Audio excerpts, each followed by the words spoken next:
Anem a veure. Bé, jo no vaig a tornar a repetir les xifres, ja les he dit, crec que estan clares, crec que comparats en Europa anem molt per darrere, però sí que vaig a parlar de la meva realitat. Vostè parla de xifres, jo parlo de la meva realitat. La meva realitat és que jo vaig pagar una matrícula el primer any d'universitat per 60 crèdits i l'últim any per 15 crèdits vaig pagar exactament la mateixa quantitat. La meva realitat és que molts companys meus han tingut que elegir entre treballar o pagar les tasses de les que vostè parla. La meva realitat és que la Generalitat paga les beques tard i mai. Tots coneguem, lo morosa que és la Generalitat, tots sabem els diners que ens deu a este municipi.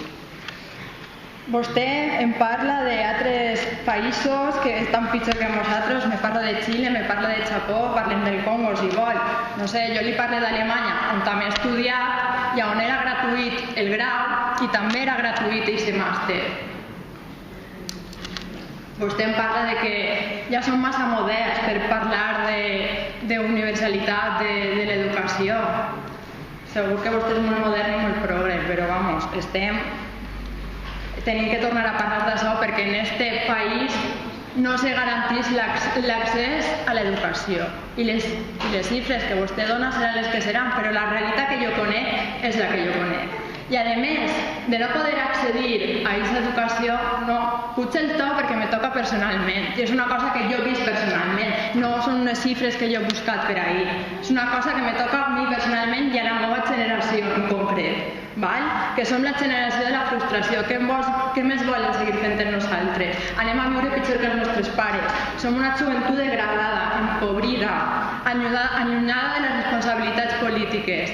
Volen que s'allunyem d'aquestes responsabilitats polítiques. Volen que no tinguem accés a l'educació. Perquè sols un govern de mediocres vol que la gent no estigui educada i pugui tindre el control de la població. Clar que té que veure, hem de seguir. I sí, som la comunitat autònoma que millors beques té. Per això tinguem la primavera valenciana que tinguem, per tindre les millors beques.